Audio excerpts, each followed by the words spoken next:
Welcome back!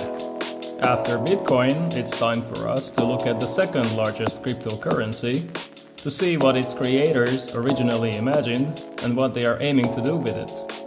Ethereum is similar to, but also very different from Bitcoin, which it doesn't necessarily want to surpass in popularity, although that possibility is clearly there. Just like Bitcoin, Ethereum is an open-source blockchain protocol that uses a large number of nodes to keep a complete copy of the transaction history, using proof of work, at least at the time of recording. However, unlike in the case of Bitcoin, we do know who created Ethereum, the network that uses Ether as its native currency. It's also clear that the network also allows people to create and use decentralized applications with which others can interact. So the goal is not just to provide transactions, not to mention that with NFTs, digital property can be sold, which has become very popular in the last few years. So here we have a platform that can potentially be used for many different purposes, from payments and financial services to the collection of digital art.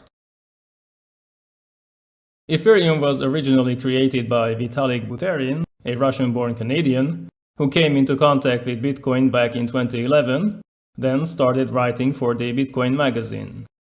As he learned more about the cryptocurrency, he acknowledged its potential, but also saw its limitations. He believed that blockchain technology was suited for other applications, so in 2013 he published his own white paper that described such an alternative. More developers became interested. The network was publicly announced in January 2014, a core team was formed, and it was decided that the project should be non-profit. More funding was needed to continue development, so an online crowd sale was held during which participants could buy Ether with Bitcoin, at low prices reaching only 31 cents. The team managed to raise about 80 million euros. They used this money to establish the Ethereum Foundation that same year, while the new yellow paper described the Ethereum virtual machine, the blockchain that would also support smart contracts.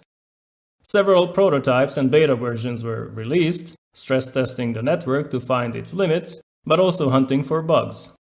In July 2015, the first public version was ready. It was the official launch of the Ethereum network with the creation of its Genesis block. Since that time, several upgrades have been completed using hard forks. The first smart contracts were also developed, but these highlighted existing security issues with the platform. In 2016, the DAO, a decentralized autonomous organization, which had raised $150 million in a crowd sale to fund its own project, was hacked, and roughly $50 million were stolen. A debate started on whether a new hard fork was needed to fix the damage, but no consensus could be reached, so the network split into two different blockchains. Ethereum essentially reversed the theft and continued with a hard fork, while Ethereum Classic, which you can still find today, remained on the original chain, which contains the hackers' transactions. At the end of that year, two more forks were needed to deal with subsequent attacks, but the network survived. In early 2017, the Ethereum Alliance was formed with the participation of startups, research groups, and older, much larger companies like Samsung and Microsoft. A year later, Ethereum became the second largest cryptocurrency based on market capitalization, with more well-known companies joining the alliance. Just like with Bitcoin, successes were followed by scandal. In this case, an employee of the Ethereum Foundation was arrested, and later he pled guilty to charges of money laundering. By 2021, even more enterprises announced their support, with names like Visa, JP Morgan Chase, and MasterCard. In that same year, two major network upgrades took place, and the new feature of burning Ether was also introduced, as the creators were getting ready to implement what was called the second version of Ethereum. Looking at the network itself, we see a bunch of computers that come to consensus regarding the growing series of blocks that contain the individual transactions that take place between participants. This is the blockchain, the list of transactions that alter balances and values. When a node introduces a new transaction, it sends it to a small group of other nodes, who in turn send it to other nodes on a peer-to-peer basis. These other nodes check the transaction and confirm it, adding it to the blockchain. The currency, Ether, is generated by miners in a proof-of-work system similar to Bitcoin, as they solve complex mathematical tasks that require lots of computing power and energy.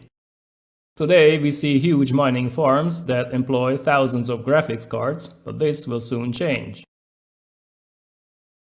The concept of gas is used to pay miners who confirm each new transaction.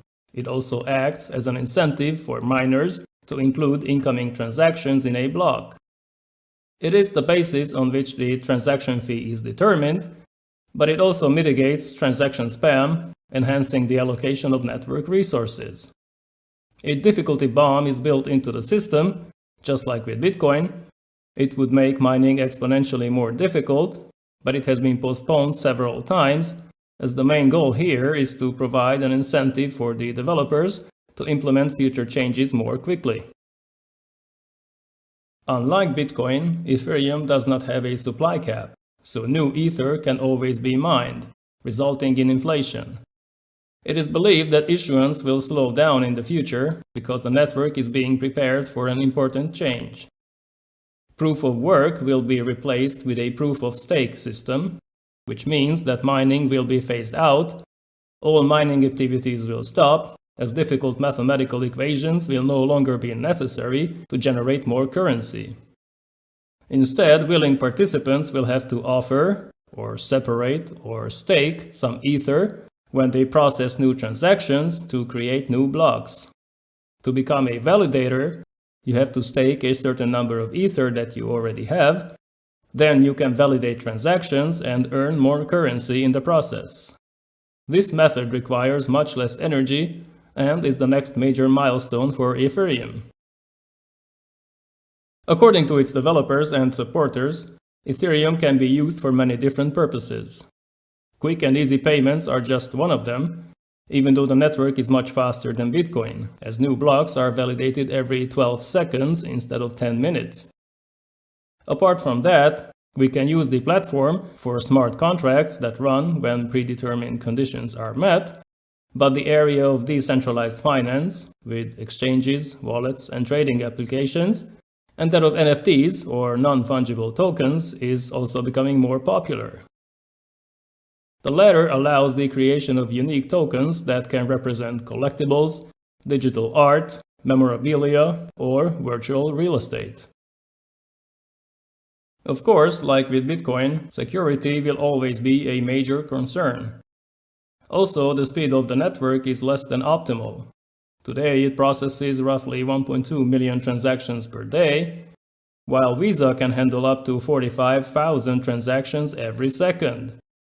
Still, its popularity is growing, and with the switch to POS, the energy issue will also be solved, with a possible deflationary trend, so it's likely that there won't be as many Ether to throw around.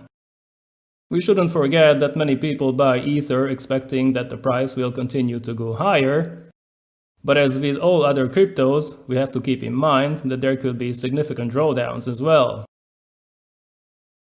This concludes my short summary on Ethereum. I may return to the subject later on, but until then, see you in the next video.